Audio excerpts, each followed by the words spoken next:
हीरापुर गांव में एक व्यक्ति रहता था जिसका नाम साजन था। साजन काफी दिनों से काम पर नहीं गया था, बीमार होने की वजह से। साजन सोचता है कि अब मुझे काम पर जाना चाहिए, कहीं ऐसा ना हो कि सरपंच मुझे काम से निकाल दे और रात के खाने के लिए पैसे भी नहीं है। इस तरह साजन सरपंच के घर की तरफ चलने लगता है। जब साजन सरपंच के घर पहुंचता है तो साजन कहता है, सरपंच मैं काफ़ी दिनों से बीमार था जिसके वजह से मैं काम पर नहीं आ सका। ठीक है, लेकिन अब हमें आपकी कोई ज़रूरत नहीं, अब आप जा सकते हो, हमने आपको काम से निकाल दिया है। ये सुनकर साजन बोलने लगा, सरपंच जी मुझे काम से मत निकालो, मैं बहुत ज़्यादा गरीब हूँ। नहीं नहीं, मैंने तुम्हें काम से निकाल दिया है, तुम हर रोज़ छुट्टियाँ करते हो, अब तुम यहाँ से चले जाओ। ये सुनकर साजन वहाँ से चलने लग जाता है।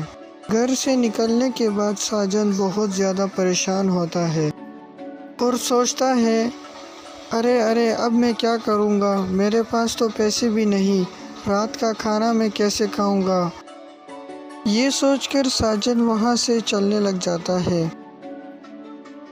और साजन जंगल में एक समंदर के किनारे बैठ जाता है और सोचता है कि अब मुझे इस समंदर में जंप लगाना चाहिए ताकि मेरी जान चली जाए और अब मेरे पास कोई वजह नहीं जिंदा रहने की। ये सोचकर उसके सामने थोड़ी देर में एक जादुई आईना आता है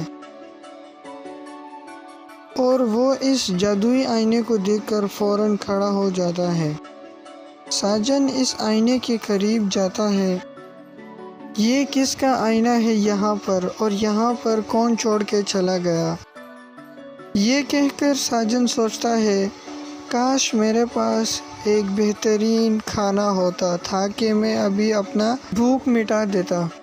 ये सोचकर देखते देखते साजन के सामने उसका खाना जाहिर हो जाता है और साजन इस खाने को देखकर बहुत खुश हो जाता है क्योंकि साजन को बहुत भूख लगी होती है। साजन फौरन से उस खाने के लिए बैठ जाता है। साजन पेट भर कर खाना खाने के बाद खड़ा हो जाता है और साजन समझ जाता है कि ये आईना एक जादुई आईना है, ये कोई साधारण आईना नहीं है। साजन इस आईने को जल्दी से अपने घर ले जाता है। घर पर लाने के बाद साजन फौरन सोचता है कि मुझे बहुत ज़्यादा सोना चाहिए। ये सोचकर साजन के सामने सोना जाहिर हो जाता है। ये देखकर साजन बहुत खुश होता है कि अब मैं बहुत अमीर हूँ, अब मैं दुनिया की हर एक चीज़ पा सकता हूँ। कुछ दिन बाद साजन एक रास्ते से गुजरता है तो वो अपने सरपंच को देखता है कि वो एक ज़मीन पर बैठा है। साजन सरपंच से पूछता है, अरे अरे सरपंच जी क्या हुआ, आप ज़मीन पर क्यों बैठे हो इस तरह से। सरपंच खड़े होकर कहता है, साजन मेरी फैक्ट्री में आग लग गई जिसकी वजह से मेरा बहुत ज़्यादा नुकसान हो गया और अब मेरे पास खाने के लिए कुछ भी नहीं है, क्या तुम मुझे खाने के लिए कुछ दोगे।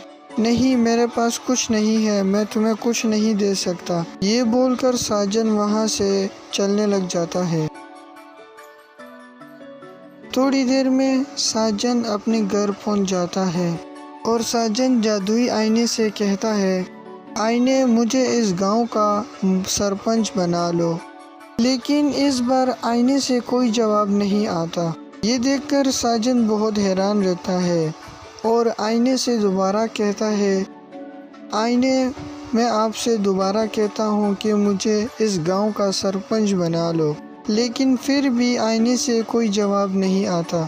थोड़ी देर में आईना बोलने लगता है कि साजन मैं एक जादुई आईना हूँ और मैं हर उस इंसान की मदद करती हूँ जो दूसरों की मदद करता है, लेकिन तुमने आज एक व्यक्ति की मदद नहीं की, इसलिए अब मैं तुम्हारी कोई मदद नहीं कर सकती।